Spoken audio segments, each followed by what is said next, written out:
Assalamualaikum, apa kabar anak-anak? Kita ketemu lagi dengan Bu Ambar ya. Nah, untuk pertemuan hari ini kita akan bahas bakteri setelah minggu kemarin kita membahas tentang kapang. Mohon diperhatikan, dipahami, dan apabila tidak jelas atau ada pertanyaan, silakan langsung bertanya. Kita mulai ya dengan membaca Bismillahirrahmanirrahim. Assalamualaikum warahmatullahi wabarakatuh. Apa kabar anak-anak 10 APL 1 dan 10 APL 2? Hari ini kita akan bahas yang namanya adalah bakteri. Minggu kemarin kan kita ngebahas kapang ya. Nah, sekarang kita akan ngebahas bakteri. Nah, mohon perhatikan. Sebelum mulai, kita berdoa dulu ya. Berdoa mulai. Selesai? Oke, kita lanjut. Untuk pembahasan bakteri, siap ya? Nah, sebelum pembahasan bakteri, Ibu akan bahas yang namanya tujuan dulu. Tujuan pembelajaran hari ini adalah yang pertama, peserta didik dapat menggambarkan struktur bakteri dengan baik dan benar. Yang kedua, peserta didik dapat menjelaskan manfaat bakteri dalam bidang pertanian, teknologi, dan kesehatan dengan baik dan benar. Yang ketiga, peserta didik dapat menjelaskan ciri-ciri bakteri dengan baik dan benar. Kita lanjut ya. Nah, kalian lihat dulu, perhatikan gambar. Ya, lihat. Gambar pertama, dilihat ya. Kita lanjut, gambar kedua. Untuk gambar pertama, dilihat ini ada nama bakteri namanya Propionobacterium. Ada Lactococcus, ada Lactobacillus, ada Streptococcus, ada Bifidobacterium. Lihat di sini. Di sini bentuknya berbeda-beda ya. Kalau Lactococcus, lihat bentuknya seperti apa sih? Oh, ini bulat, ya kan? Kalau Lactobacillus bentuknya seperti batang ya. Ini gambar pertama ini adalah gambar 3 dimensi gambar bakteri.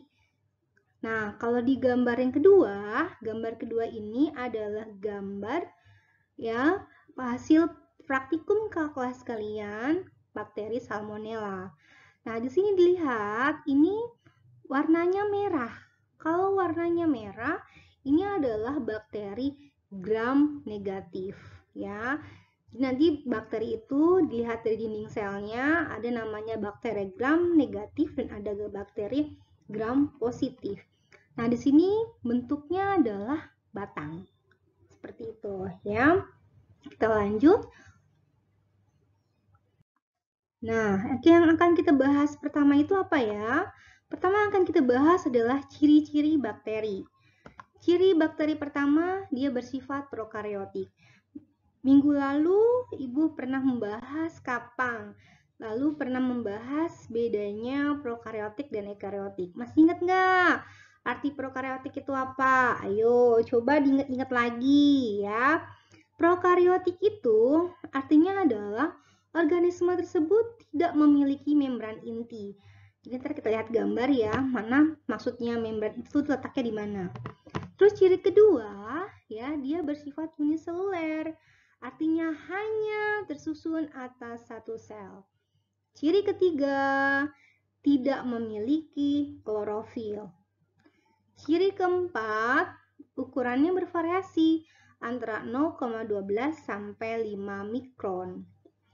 Lalu bentuk selnya beragam. Tadi seperti di gambar, ada bentuknya seperti bulat, ada bentuknya seperti batang atau basil, dan juga ada bentuknya seperti spiral. Makanya bentuknya sel beragam. Kita lanjut ya. Terus ciri selanjutnya yaitu adalah hidup bebas atau bersifat parasit. Maksudnya apa sih hidup bebas atau parasit ini? Jadi contoh, ada bakteri yang bersifat hidupnya bebas. Ada bakteri Rhizobium. Bakteri Rhizobium itu berguna untuk mengikat nitrogen. Karena nitrogen di alam tidak bisa langsung diserap oleh makhluk hidup. Nah, si bakteri Rhizobium inilah dia punya namanya ya kemampuan untuk mengikat nitrogen. Ada yang bersifat parasit. Contohnya tadi ada Salmonella. Salmonella bersifat parasit ya, dia bisa hidup di usus manusia dan juga hewan. Kita lanjut. Kita akan bahas namanya sekarang adalah struktur bakteri. Nah, lihat gambarnya. Lihat ya.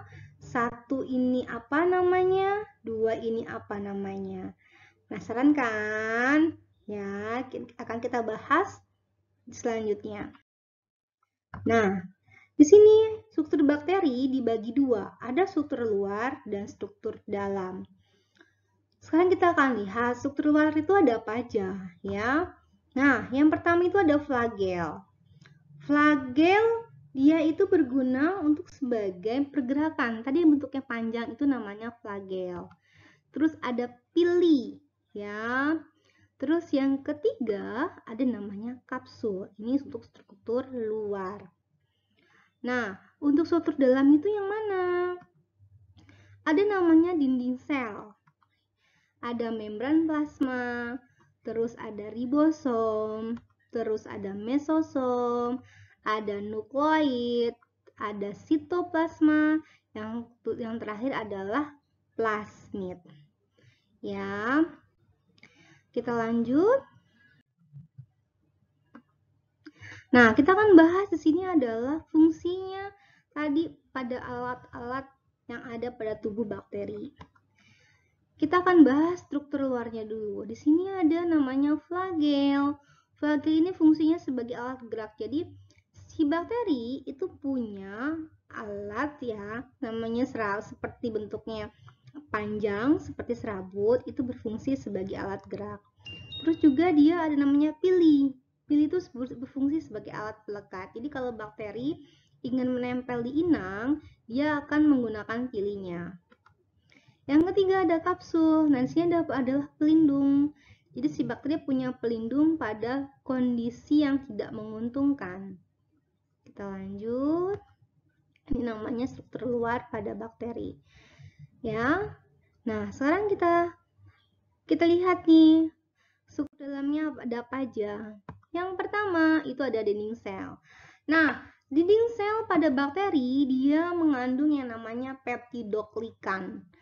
Peptidoglikan ini adalah ya gabungan antara protein dan polisakarida.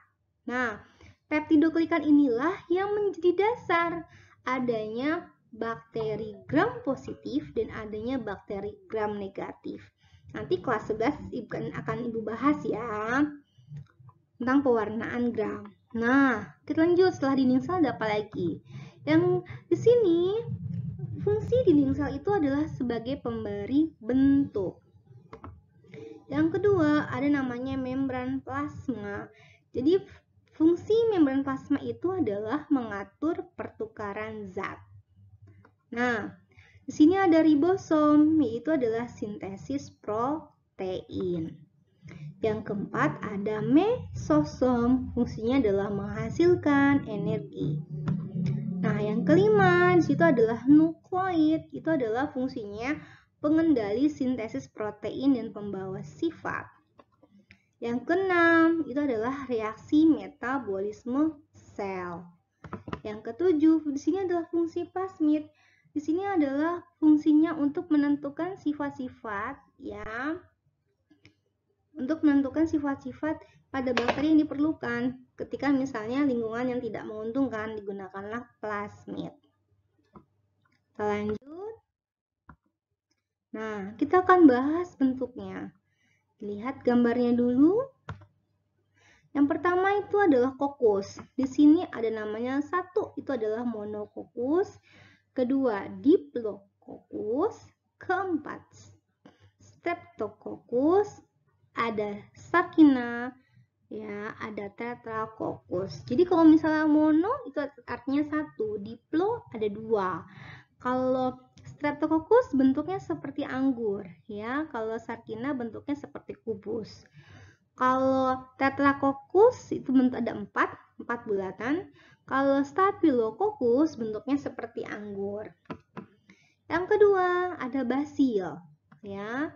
Lihat, ini juga sama, ada satu monobasil, 2 diplobasil, 3 streptobasil. Kita lanjut.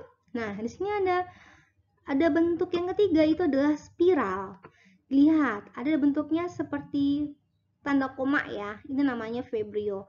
Contoh nama bakterinya adalah Vibrio cholera. Cholera itu adalah ibu ulang Vibrio cholera. Vibrio cholera ini adalah penyebab penyakit pada penyakit kolera. Terus ada namanya Spiroseta. Ya, kita lanjut sekarang. Setelah bentuk bakteri, kita akan bahas yang namanya flagel bakteri. Di sini, flagel itu fungsinya adalah sebagai alat pergerakan. Terlihat macam-macamnya. Ada namanya atrik. Atrik ini dia tidak memiliki flagel. Monotrik 1 di belakang. Amfitrik itu ada 2. Lophotric ya ada banyak di salah satu ujung. Kalau peretrik seluruh tubuhnya memiliki flagel. Kita lanjut, di sini sekarang adalah reproduksi bakteri. Nah, pada reproduksi bakteri, dia bersifat aseksual, ya, artinya adalah pembelahan diri. Jadi, dari bakteri 1 sel menjadi 2 sel, 2 jadi 4, 4 jadi 8. Itu adalah pembelahan diri. Nah, yang kedua, ada istilah rekombinasi genetik. Rekombinasi genetik. Rekombinasi genetik ini terjadi peristiwa penyatuan 2 genetik dari 2 bakteri yang berbeda. Ya. Nah, di sini rekombinasi genetik ada 3 proses. Ada apa aja? Yang pertama adalah transformasi. Kita lihat gambarnya. Nanti yang kedua ada transduksi, yang ketiga adalah konjugasi. Nah, lihat gambarnya. Nah, pada transformasi, jadi ketika si bakteri itu akan mati, dia akan melepaskan DNA-nya. Nanti DNA-nya akan ditangkap oleh bakteri yang hidup, bergabung. Itulah disebut sebagai transformasi. Jadi ada penyatuan, penggabungan 2 DNA yang berbeda, ya. Terus yang kedua, transduksi ini juga sama, ada penyatuan DNA yang berbeda. Tapi bedanya, kalau pada transduksi, dia dibantu oleh virus atau bakteriofag. Nah, yang ketiga, ada namanya konjugasi. Konjugasi di sini adalah dengan bantuan plasmid. Ingat tadi fungsi yang Ibu pernah bahas pada struktur bakteri, si plasmid ini ya fungsinya itu adalah sebagai pewarisan genetik. Nah, di sini pada reproduksi bakteri lah si plasmid berperan. Jadi nanti si sel bakteri ini ya, si plasmidnya ini akan pindah ke sel bakteri. Gimana bisa pindah? Yang dibantu dengan pili. Ya, si pili nanti akan membuka, lalu terjadilah penggabungan 2 DNA atau penggabungan 2 sifat. Makanya disebut sebagai rekombinasi genetik. Kita lanjut. Nah, sini ada namanya kebutuhan oksigen. Jadi si bakteri hidupnya itu dibagi 2. Ada bakteri aerob. Jadi bakteri yang membutuhkan oksigen, contohnya Nitrosomonas. Bakteri Nitrosomonas sama dengan bakteri Resibium. Fungsinya adalah sebagai untuk mengikat oksigen. Sebagai pengikat nitrogen. Ya. Yang kedua, ada namanya anaerob. Jadi ada bakteri yang tidak bisa hidup dengan oksigen. Contohnya di sini adalah Clostridium tetani. Clostridium tetani itu adalah penyebab penyakit tetanus. Nah, sekarang kita akan bahas manfaat bakteri ya. Ada banyak manfaat bakteri. Di sini ada pembuatan makanan dan minuman hasil fermentasi. Mungkin pernah kalian makan yang namanya nata de coco. Nah, nata de coco, bakteri yang berperan adalah Acetobacter psillinum. Terus pernah makan juga yang namanya yogurt, ya kan? terus juga pernah makan yang namanya keju. Di sini kalau yogurt itu adalah Lactobacillus bulgaricus. Ya, terus kalau misalnya ada keju itu bisa Lactobacillus casei. Kalau ada kata Lactobacillus berarti bentuk bakterinya bulat atau batang ya. Ayo coba diingat-ingat. Di sini ada yang kedua berfungsi untuk membusukkan adalah Escherichia coli. Jadi di usus manusia Escherichia coli itu berfungsi untuk pembusukan. Terus yang ketiga ada penghasil antibiotik. Contohnya adalah Bacillus polymixa. Ada pembuatan zat kimia misalnya aseton ya dan butanol. Contoh bakterinya adalah Clostridium acetobutylicum.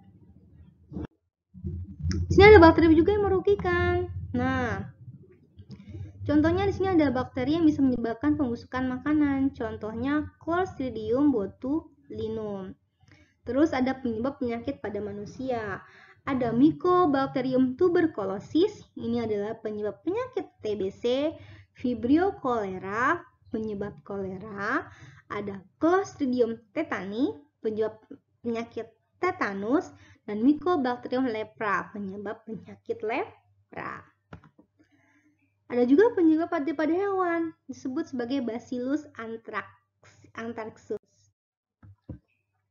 Nah, di sini Ibu mau kalian mengerjakan ya. Tugasnya apa sih? Tadi kan yang pada slide ketiga itu ada gambar struktur bakteri. Jadi kalian tentukan mana itu yang namanya vili, mana namanya kapsul, mana dinding sel, mana namanya mesosom. Tugasnya dikerjakan dan langsung dikumpulkan ya. Sampai sini ada pertanyaan nggak tentang bakteri? Kalau ada pertanyaan, kalian bisa langsung di grup WA ya, atau juga langsung di kolom komentar, atau juga langsung di GCR. Sampai sini ada pertanyaan tidak? Kalau tidak ada pertanyaan, ya, Ibu ucapkan Assalamualaikum warahmatullahi wabarakatuh. Tetap selalu sehat dan selalu menjaga kesehatan.